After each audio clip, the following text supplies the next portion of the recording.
entrepreneurs, and there are some folks from different corporate programs. But mostly you're addressing a crowd that's thinking in the context of personal branding. Okay, good to know. Thanks, Sora. I'll go back off again. Great.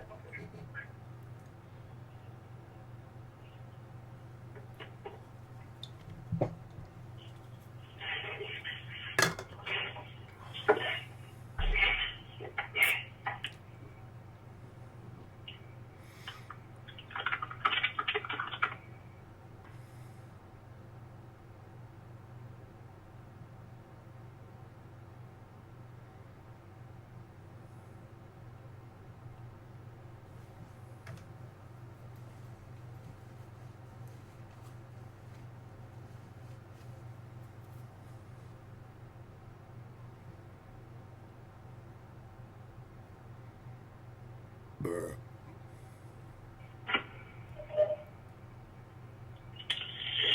All right, Simon, come on board again, and let's start her up.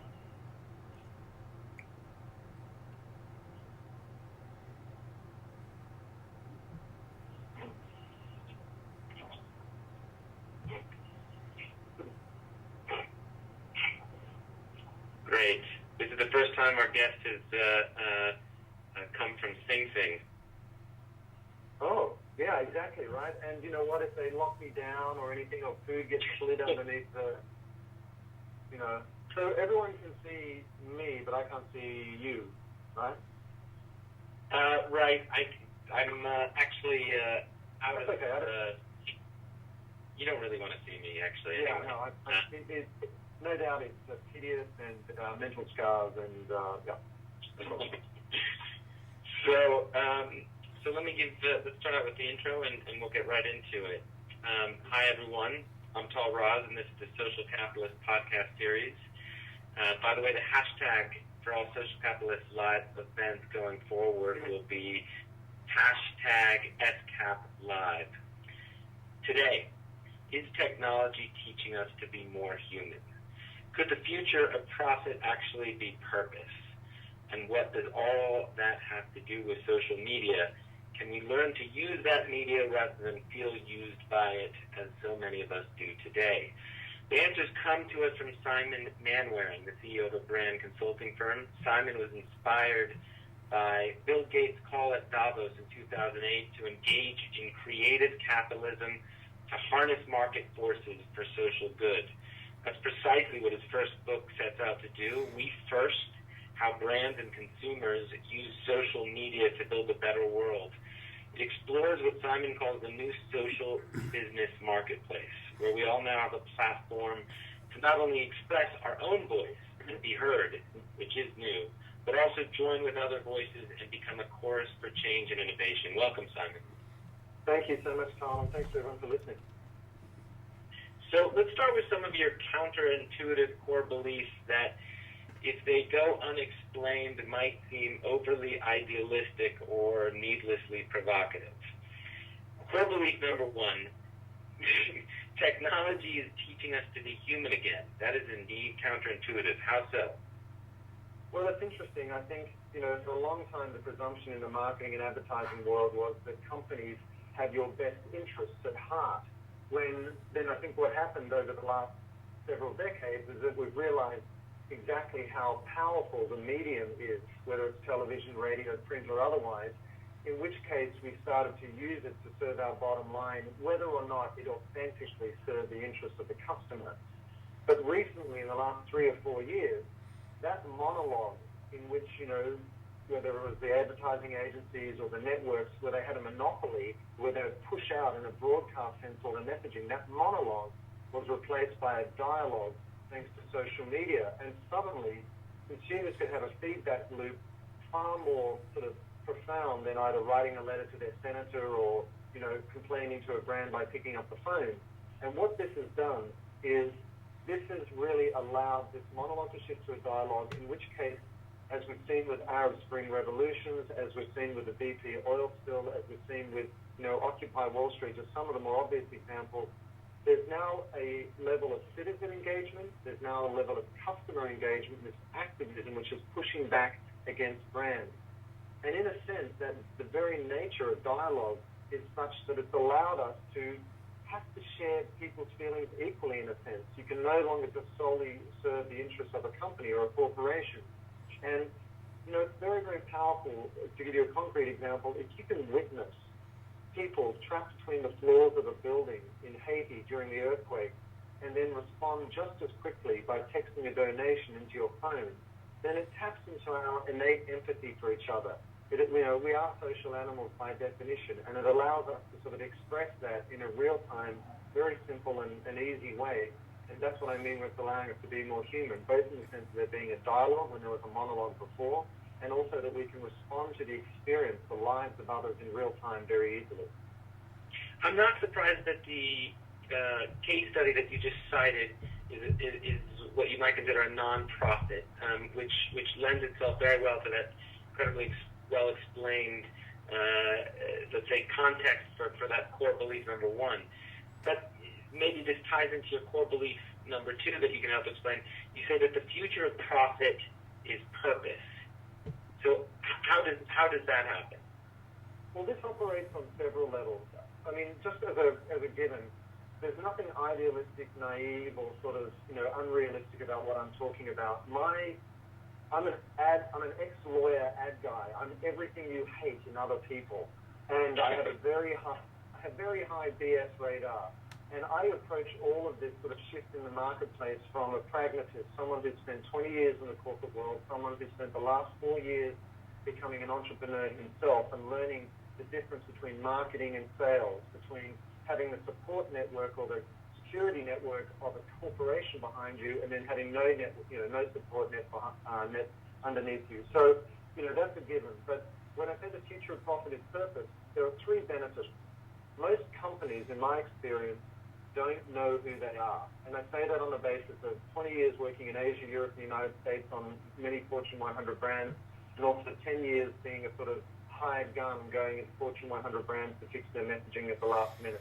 And they don't know who they are, in which case, when you define the purpose of a brand, that becomes very powerful from a strategic point of view when you sit there in the C-suite or as the CEO or even, a sole proprietor saying, what decisions should I make in this fast-changing marketplace? Social technology is changing so quickly. New markets are all available to us. What are my competitors doing? So purpose becomes very strategic to the C-suite level. Secondly, the future of profit is purpose because one of the great challenges for any employer of a business of any size is attracting and retaining top talent. And, there's research from Edelman and Cohn and all those major players out there that when an employee understands what a company stands for, they are much more likely to join that company, to stay with that company, and as we all know, it's much less expensive to keep an employee than it is to replace one. And then finally, B2C and sort of facing the consumer, and ultimately, the consumer is a very different animal today. They are having a much more difficult experience of life here throughout the United States and also all across Europe. They are much more distrustful, as research like the Edelman Trust Barometer report of 2011 bears out, and they're also much more connected, much more vocal in the sense of being a citizen or a customer activist.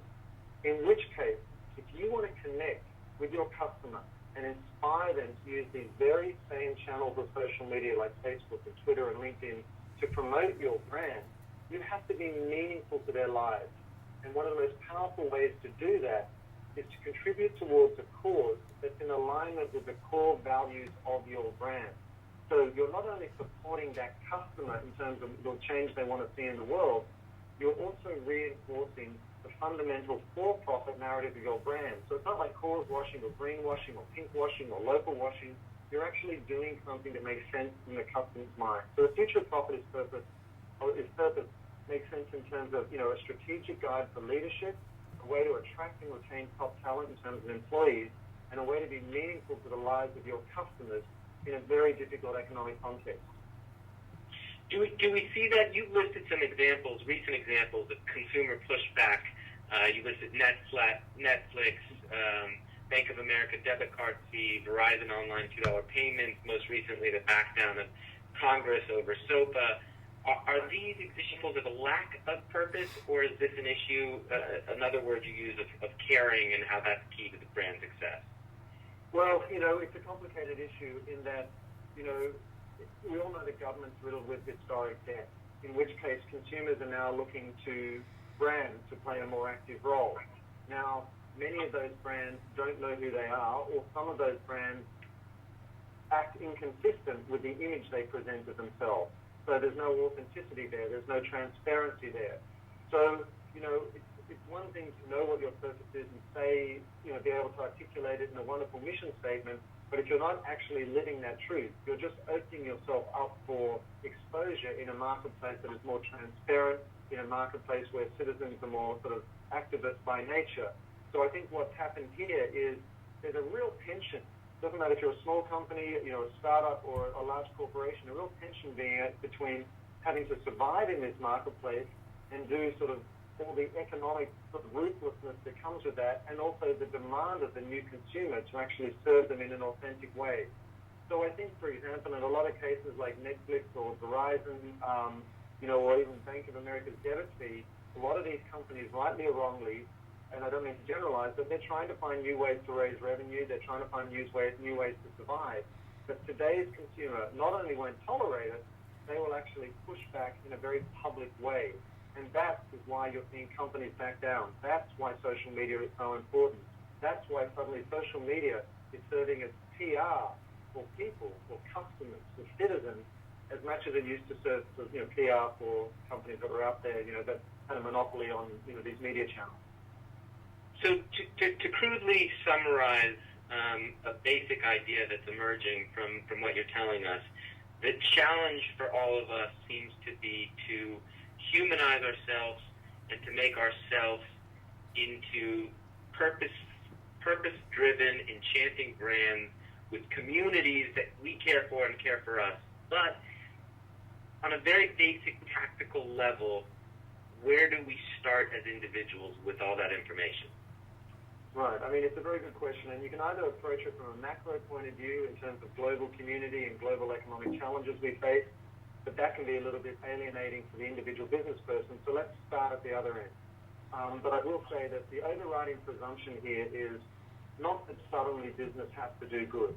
That is important and it's admirable, but as we all know as business owners, that's not necessarily the first driver that's out there. But that said, we can no longer continue to run capitalism the way that we've been doing it, simply because it's unsustainable, because the middle class, our customer base, is disappearing, because the ranks of the poor are being added to, because we still have long-term unemployment. So I look at it from a pragmatist point of view in terms of the sustainability, the economic well-being of the global community, and the private sector has to play a role. That's the 30,000-foot view. From the individual proprietor, there's one mistake that a lot of companies make. 3 years ago, corporations or brands were sitting there saying, social media is a fad, or why should I tell someone what I had for lunch on Twitter? That conversation has gone away. But instead, they've overcompensated, where you have a lot of clients coming to you and saying, listen, we want 1 million Facebook fans tomorrow. And they're treating this technology as an end in itself, when it's not.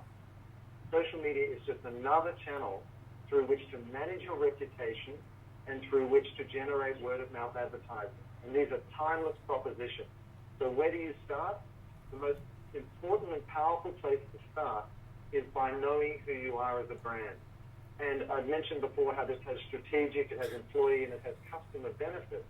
But imagine if you treat social media as an amplifier, whether it's in a professional context with LinkedIn, whether it's friends and family perhaps with Facebook, whether it's more in real time with Twitter.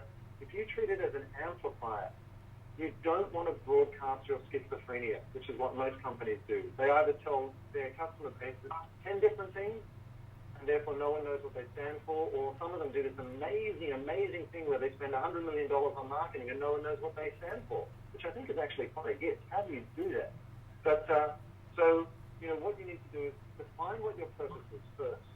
And if you're a small company, a social entrepreneur, a startup, that may come as a function of being the founder. That may be sitting down with your founding partners or your few employees and deciding what the purpose of the company is.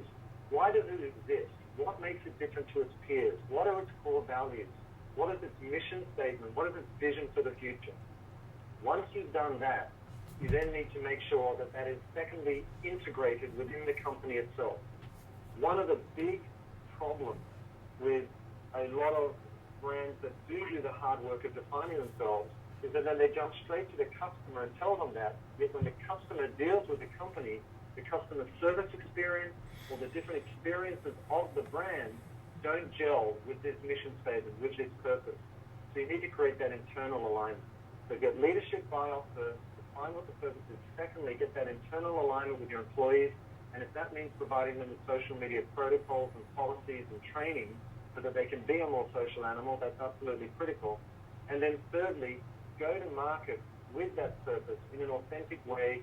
And what I mean by that is make sure there's an alignment between the core values of a brand and the outreach you do. So you don't get a disconnect in the customer's mind where they say, well, you know, that's great that they're contributing to the Breast Cancer Foundation, or that's great that they're planting trees in Yosemite, but that doesn't make sense in terms of who the customers are, and it just smacks of greenwashing or just like PR. And actually, Edelman's Trust Barometer report came out and said 64%, actually it was Harvest Media's Meaningful Brands report that came out recently, said 64% of global consumers believe that brands that are addressing social and environmental issues are only doing it to serve their own interests. So we have a very distrusting, cynical marketplace. So leadership buy-off and definition, integration and alignment internally, then go to market with that. And when you do it, make sure there's an alignment between the core values of the brand and actually, you know, the outreach that you're doing, the social efforts that you're making. Well, let's get even a little bit more granular than that, because I think that's still, you know, if I'm just, you know, Joe Schmo out here, it's hard to actualize some of that information. Can I give you a couple of examples? I would love individual examples, yes. So I'll go from some of the posts in terms of, well, I'll give you three examples. One is a massive corporation, Procter & Gamble, and they have a Pampers brand, which makes diapers. And, you know, I choose that one because you think, well, diapers and social media, and what on earth are you going to do with that? So what Pampers has done for the last 4 years is every time you buy a packet of Pampers, you fund one tetanus vaccination for a mother or newborn child in the developing world. And over the last 4 years, they've funded 33 million vaccinations, saving an estimated 100,000 lives. So there's one of the biggest marketers in the world, with all the inertia that comes with being a massive corporation, still bringing their core values to life in a way that's meaningful to their customer base. And this is what that alignment is I'm talking about. Do you think, just personally yourself, do you think that if you're a mom and you're going in to buy a packet of diapers, that you can relate to the fact that you will save the life of a child or a mother in the developing world simply by getting what you need for your family? I think there's a wonderful alignment there. Secondly, at the technology end of the spectrum, let's talk about something that is equally sort of hard to get your head around. Pizza Hut. What would Pizza Hut do to contribute to the world? And what they've done recently is Pizza Hut partnered with Zynga, the social game maker, which uses the Facebook platform to, you know, launch all these games like Mafia Wars and Farmville and Frontierville and Cityville. And inside those games, they have virtual goods, those little avatars, those little digital pictures of things that you can populate your games with.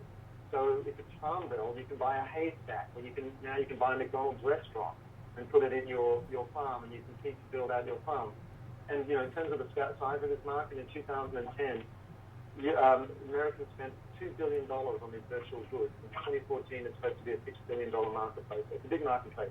But coming back to the point, Pizza Hut has partnered with Zynga so that when you buy a pizza, there are barcodes that you can use to access limited edition virtual goods.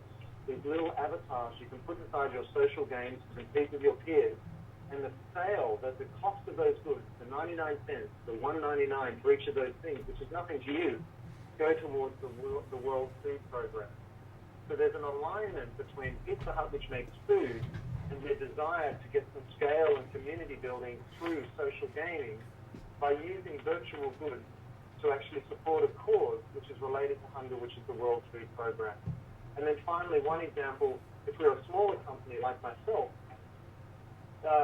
you can use an example like, well, there's several. There was a nursery that developed something called the Invincible, which is the first pink hydrangea flower.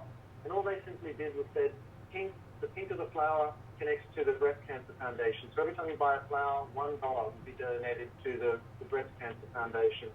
Or there's a single store in New York called For Food. It's a burger joint called For Food. And their tagline is de-junking fast food. So their big passion is sort of obesity and healthy food and healthy living and eating. So what they've done is when somebody goes into the store, there's a lot of menu items, and you can create your own burger from those menu items. And then when you create that burger, it goes up on the leaderboard, and the more people that order your burger, you go higher or lower on that leaderboard. So, you're actually co-creating the menu of that restaurant to drive the success of the business, whose purpose is actually to, address obesity and scale their business by creating healthy food. So there's all these different strategies, whether you're a Procter & Gamble or a nursery with a flower. Does that help? Yeah, I think it does. I maybe the other. So for individuals, this means showing a bit more transparency about the causes that are important to them, and pushing that out. Well, it actually means. I'll explain it in these terms.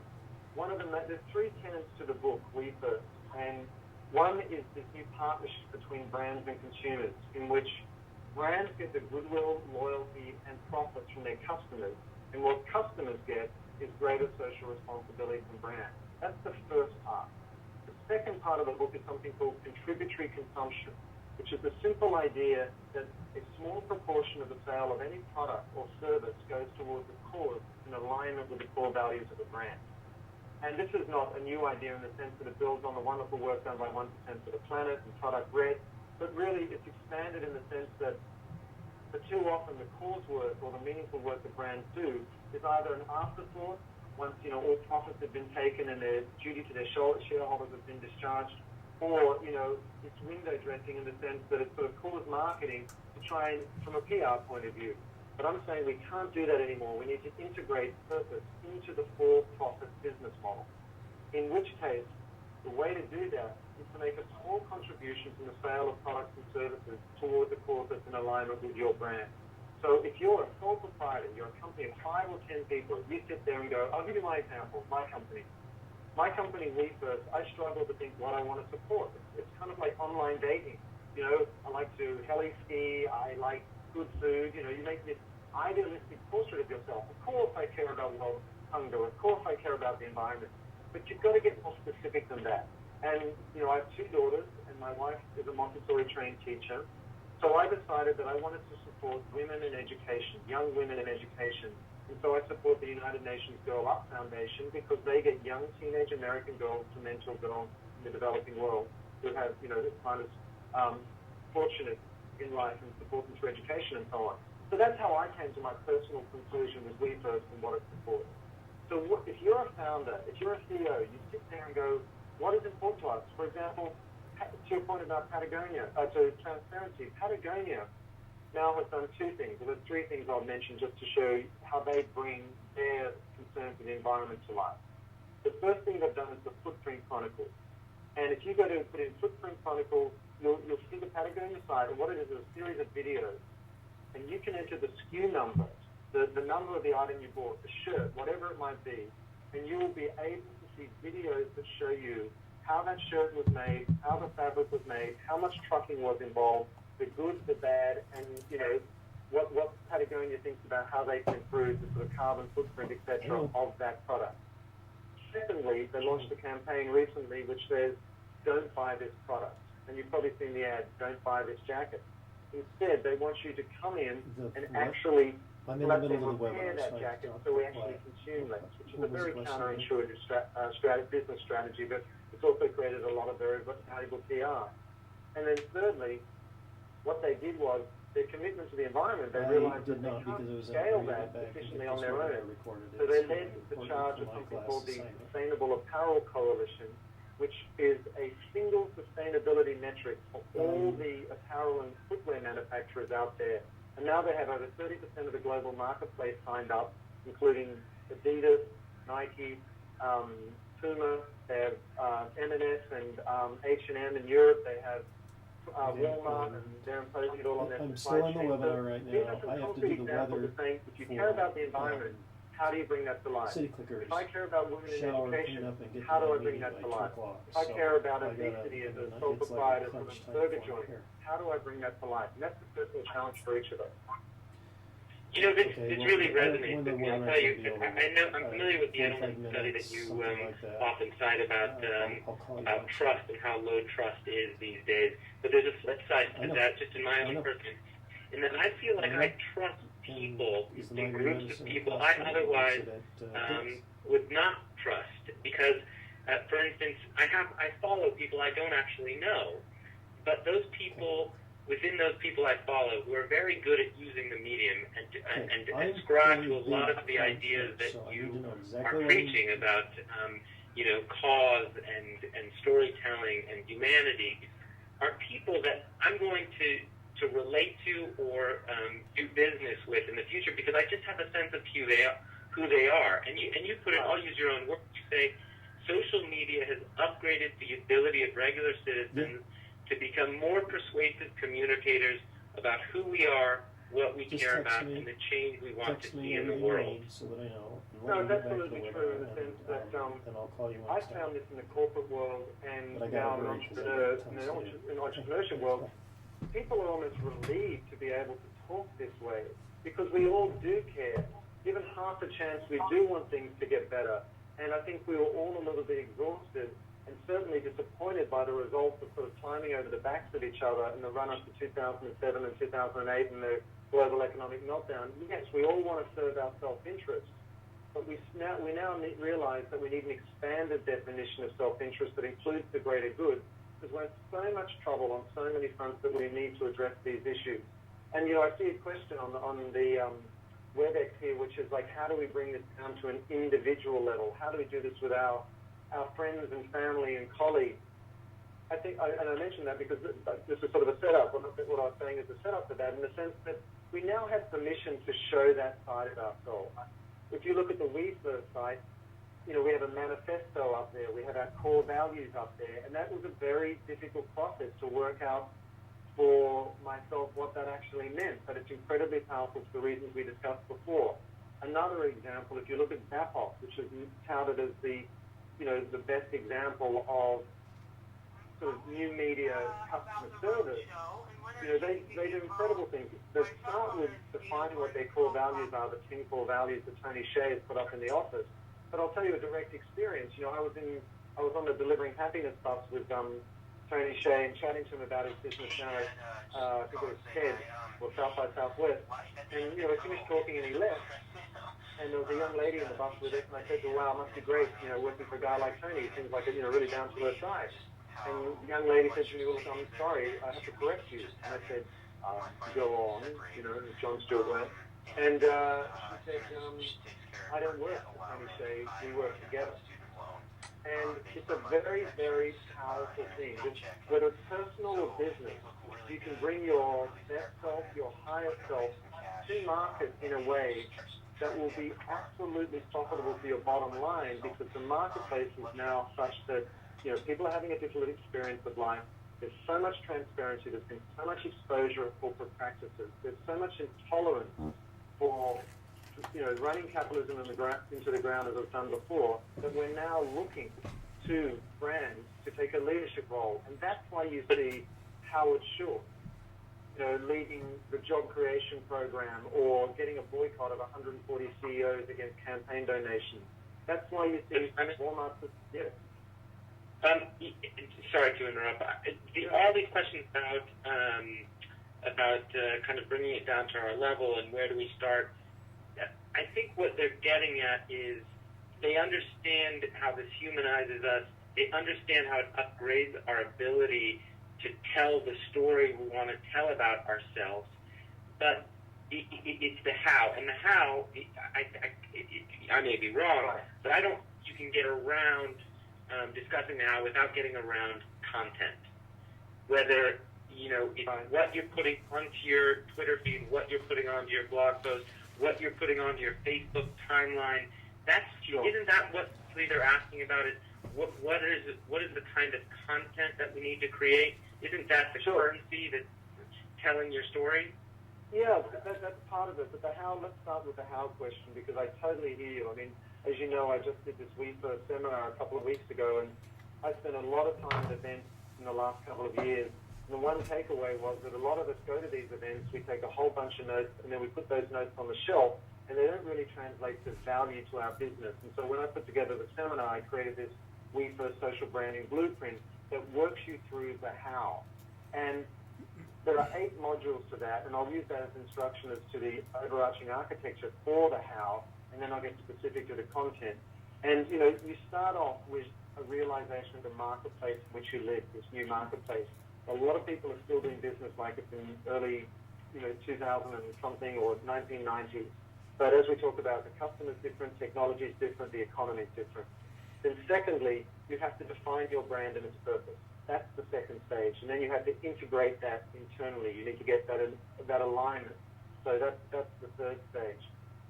And then, you work through going from, being a community architect is the next stage. Then you work through communicating with your audience. That's the next stage, which is where the content comes in.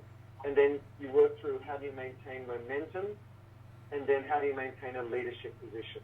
So there's these different stages that you go through. The content issue comes up in the communication, the engagement stage.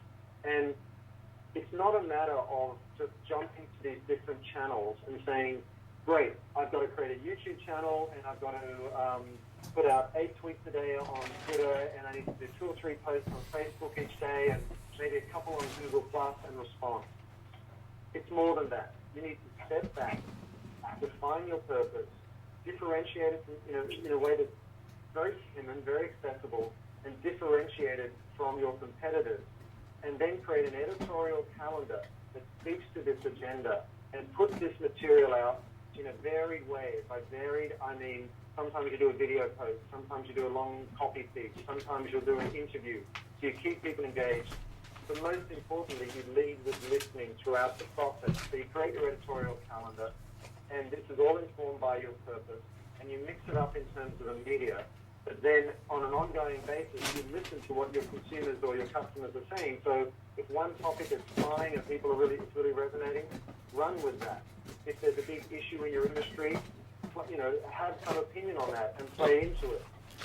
If suddenly you're at a loss about what to say, start to curate information or content from even your competitors to show that you're more interested in the issues themselves than only your own pure self-interest.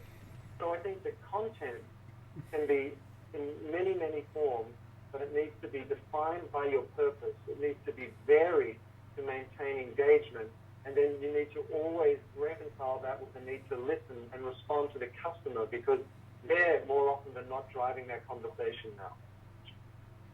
Speaking of responding to the customer, let me start to intermix some of the questions with some of the questions posed by the audience. Tim Templeton has a fascinating question. He says that Gallup has done a study saying that social media only enhances a brand relationship but doesn't start it. Do you agree or disagree? Well, I think that, in as much as Gallup's a wonderful sort of authority in research, it's probably true, but I think that result is peculiar to where we are in the transition phase between the balance between traditional and new media, in the sense that the ones that are getting the most traction with social media are the ones that are building on a relationship they already had before, a brand awareness they had before. Coke, Nike, Starbucks, Patagonia, Pampers, whoever it might be. That said, I have a lot of experience, and I think we all do, in companies that have built their brand in and around social media. So whether it's anything from a company like Threadless, the T-shirt company that was built out of a social dynamic going on between graphic artists and crowdsourcing, which T-shirts would get made, and it growing to a $500-600 million company in 3 or 4 years, through to Zappos, which has reinvented itself, through to, which is the leader in its customer service, through to a lot of the big brands that are now reinventing themselves. For example, Procter & Gamble is digitizing their entire operation now in a way to sort of become part of the world in which we live. So I would tend to think that that result is true, but it's peculiar to this transition phase we're in, and we're now seeing more and more companies be successful. And I mean, obviously, Facebook is a clear example, but I think it's a relevant one in the sense that a company of that scale, with that IPO valuation, can be born in just under 10 years and literally define and be driven by social media. You said a couple things that hit on one point I'd like to stress about listening to your customers, of course, even listening to your competitors, showing that it's the issues and ideas you care about. That's a theme you talk about a lot on your blog, is the need for brands, people to listen more effectively. I think that gets lost, that ability, and how powerful that can be. Even for solopreneurs, individuals who run small boutique consulting agencies, that they're often defined by the quality of their listening, and the information that they can find can be invaluable. Can you talk to us about the role that listening plays in brand and building relationships, and how even you might use it?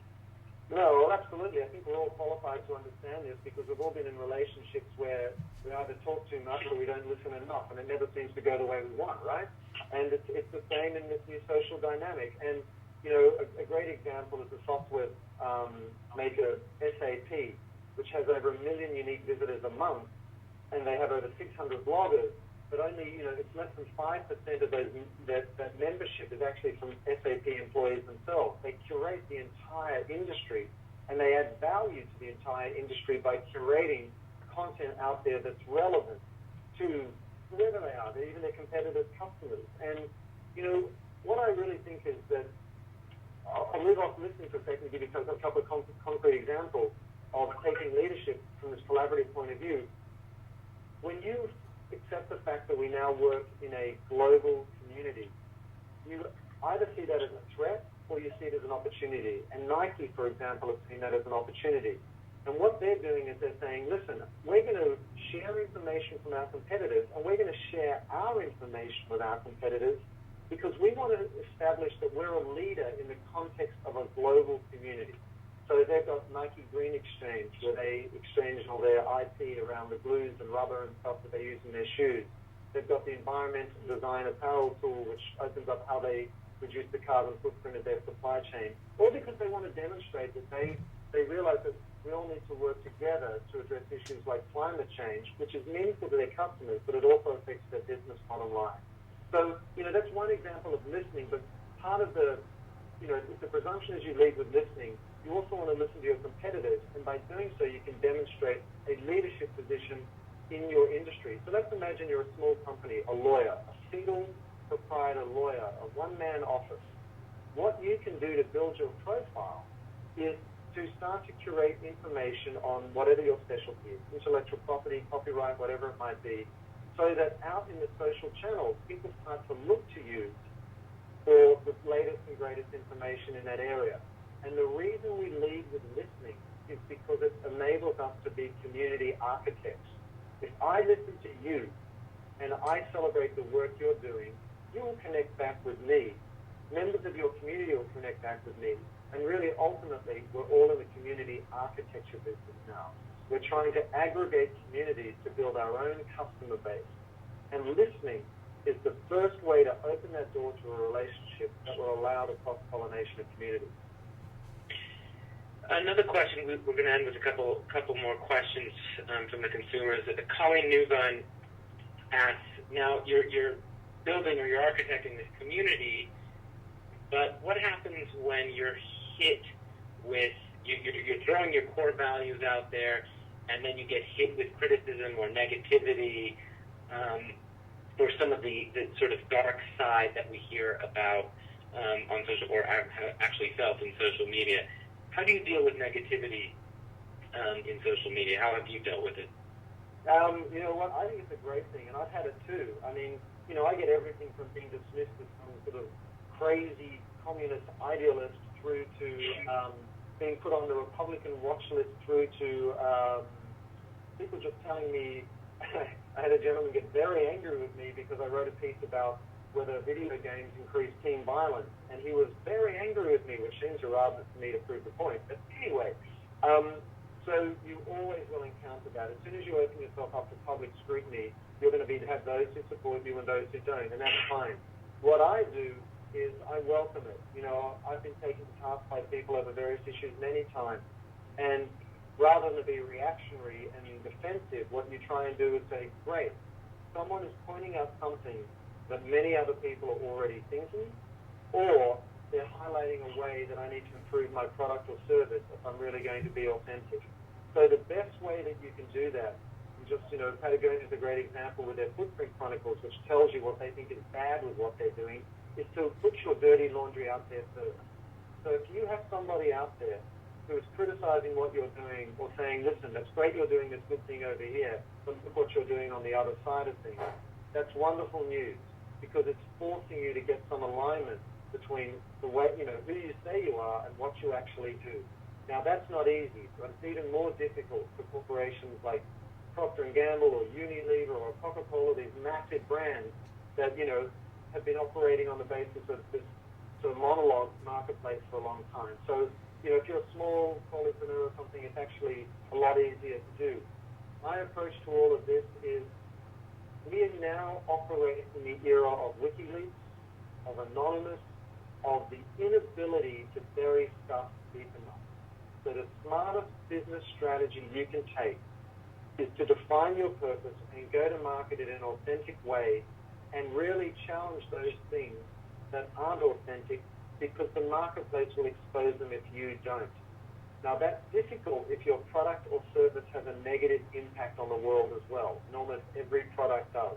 And you have to get a balancing act between the positive you do and the unavoidable negative impacts you do. And again, Patagonia, their line is no unnecessary harm to the environment. It's not, let's have a perfect environment, it's no unnecessary harm. So it's a realistic position we need to take. Let me get a sense of your own kind of social media activities. The channels you primarily use are your blog and Twitter. Is that correct?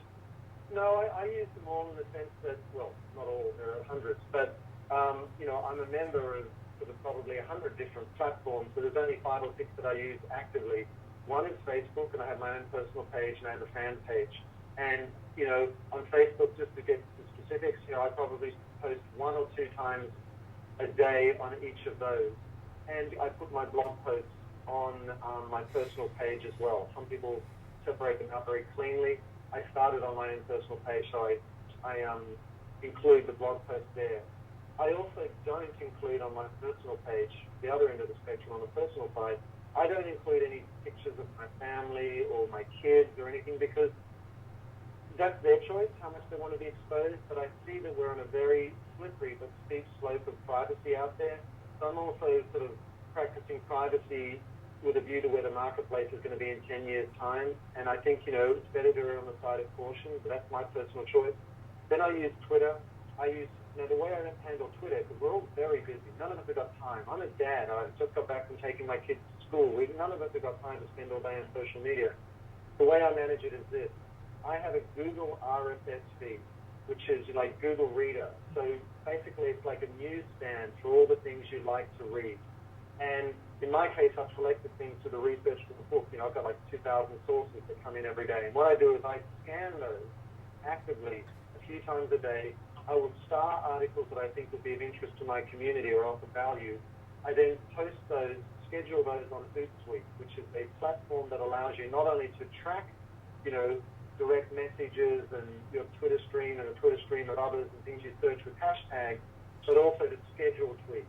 So in the morning, I will schedule 1 tweet roughly every hour for the day.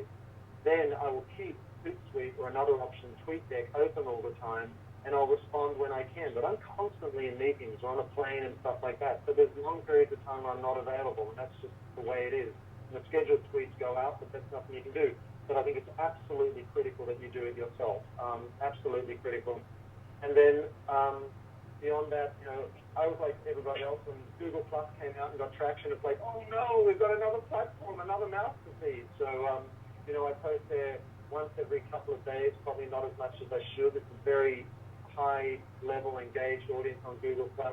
I then post my blog posts also on LinkedIn, and I also do interviews on a regular basis and post those on my YouTube channel. So, LinkedIn, Google+, Facebook, Twitter, and YouTube, that are the 5 main ones I use. And, then there are sharing platforms that will send things out to all the others, but that's where I find I get the most traction. I'll end on this. Anastasio Martinez asked, what's the one thing that she can do today as an individual to effectively leverage social media, not to make more money, but in order to build a better world? To build a better world. Well, you know what? It's interesting. If you're really going to make a contribution, and I've been through this experience myself, if you're really going to make a contribution, it's going to take passion, because sometimes it's thankless, sometimes, it's disheartening. And the only way you're going to have that passion is if you do something that's authentic to you. So the one thing you can do is go through the exercise of really working out what you care about. And, I'd love to say I'm an uncaring, too cool for school guy, but I'm not. I'm a family guy, and when I see other people suffering and having a difficult experience of life, it affects me, and I want to do something about it. So I went through that process of thinking it through, and I identified that I want women and education to be the 2 places, because I think clean water, women, and education are the 3 main pillars where we need to start. And then my issue was, well, what's my skill set? So ask yourself, what's your skill set? How can you bring that purpose to life? How can you bring that contribution you want to make? Now, I'm an ad guy who spent a long time in the corporate world. So my solution was, hey, I'm going to help companies bring their purpose to life in ways that are meaningful to their customers, so it'll drive their bottom line. So that is a solution specific to my skill set. So what's the solution specific to your skill set that will bring the purpose that is meaningful to you, to generate the passion you'll need to maintain that over time, to bring that to market? So that's where I'd start. And then you can characterize all these social channels appropriately, which is they're just amplification channels. But that very definition will tell you what to share, how much to share it, what to listen for, and you'll get this feedback loop. And over time, don't give up in the first 2 or 3 months. First 2 or 3 months on Twitter, I was like, what on earth am I doing? This is nuts. And then suddenly you start to see this community get built, and you start to get engagement and relationships. And over time, you suddenly realize how deeply meaningful and contributory it can be. That's great. Our time is up. Simon, equal parts pragmatic and idealistic. I have to say yours is a refreshing voice in the otherwise shady world of social media experts. And I know that you're one of them. I'm just giving you a compliment there. I like your message. It's one that is needed. And I want to express my gratitude for taking the time to teach and share with us today. Absolutely. And also, I have so much respect for what, Greenlight is doing, and the relation, the ability it has. And I know Keith, and he's such an inspiring leader, in terms of, how you optimize the relationships within a company, because these two are complementary if you want to bring the purpose of a brand to life. And just, I don't, Carl, I'd love to share that, people are interested in the specifics, because I'm like everybody who is listening. You need to know, if I'm going to put time into social media, am I going to get real bottom line benefits to my business? This event that I did recently, the social branding seminar, was all about creating this actionable blueprint that walks you through these 8 different modules. And what we did was that everyone who attended this event could invite their favorite nonprofit. So we had 43 nonprofits there for free, doing everything. You do meaningful work in everything from ocean cleanup to cancer research to childhood literacy. So it's very, very powerful, and you get to make the contribution. But it's done on the West Coast for this year, but there will be an East Coast one September, October. And if you are interested in hearing about the information on that first, so that you can come along, but also bring along a nonprofit, go to wefirstseminar.com. The one word, wefirstseminar.com. There's a landing page there. You can put in your information, and when we have all the details, we'll send it to you first. But we keep the event small because we're dealing with people's business and really working with them. So wefirstseminar.com if you're interested. Okay, so for people to connect with you and find out the latest of what you're up to, go to that site. Is there any other sites that they can find out more information about you? Yeah, I mean, the company site is wefirstbranding.com, wefirstbranding.com. And if you're interested in following me on Twitter, it's at Simon Mainwaring. And, you know, I constantly track the good work being done by companies, the latest reports, the latest apps, the best consumer tools that can be used to play a part in this role so that you don't have to. So I see my role as to sort of curate all that information. So it might be a great way for you to keep up what's going on and also to be inspired by what some of the biggest brands out there are doing. So maybe that's the way I can serve you. Excellent. Everyone who's watching or listening, thank you all. I'm looking forward to your feedback, questions, continued discussion. And this is new. We can keep it all going in the My Greenlight forums, which I believe is posted right now at the My Greenlight website. You can also connect with me on Twitter at TallRods. Again, thank you, Simon, and until next time, bye-bye. Thank you, Tal. Thanks, everyone, for listening.